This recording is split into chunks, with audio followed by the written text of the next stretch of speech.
প্রশাসন এবং সকল আইন শৃঙ্খলা রক্ষাকারী বাহিনী আমরা সবাই মিলে পূর্ণ প্রস্তুতি গ্রহণ করেছি। আমরা একটি সুন্দর, অবাধ এবং নিরপেক্ষ নির্বাচন ভোলা জেলায় অনুষ্ঠানের লক্ষ্যে সম্পূর্ণভাবে প্রস্তুত। আমরা শুধুমাত্র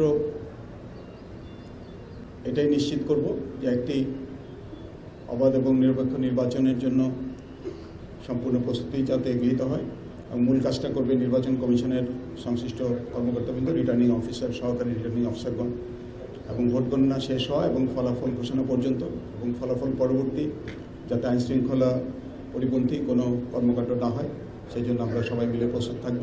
আমরা সবাই মিলে এই বিষয়টাই আলোচনা করেছি এবং অঙ্গীকার ব্যক্ত করেছি। মিডিয়ার আপনারা যারা এখানে কর্মীরা উপস্থিত আছেন, আপনাদের মাধ্যমে আমি সকল মিডিয়ার উদ্দেশ্যে একটা অনুরোধ করতে চাই। আমি গতদিনও এই অনুরোধ করেছি। আপনাদের ভূমিকা এই জাতীয় নির্বাচন এবং গণভোটের ক্ষেত্রে অত্যন্ত গুরুত্বপূর্ণ।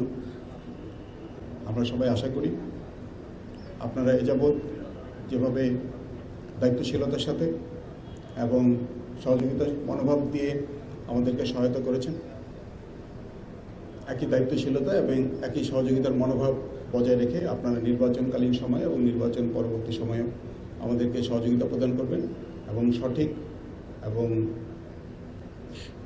সত্য তথ্যকে জনগণের সামনে তুলে ধরার জন্য আপনাদের সবার সহযোগিতা চাই। আপনাদের সবার আমরা দুর্গম চলাচলের জন্য এখন যে ব্যবস্থা গ্রহণ করেছি, আমি কন্টিনজেন্টের ব্রিফিং শুনে এসেছি।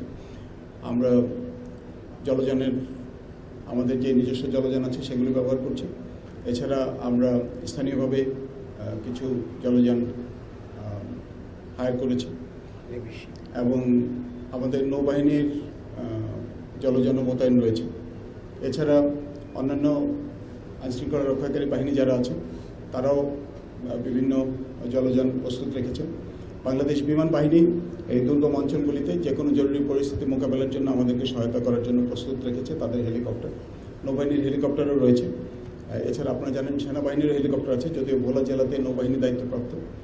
তবে আমরা বিমান বাহিনী এবং নৌবাহিনীর হেলিকপ্টার সার্বক্ষণিকভাবে নির্বাচনের দিন এবং নির্বাচনের পরবর্তী 2-3 দিন যে কোনো জরুরি পরিস্থিতি মোকাবেলার জন্য প্রস্তুত রেখেছি।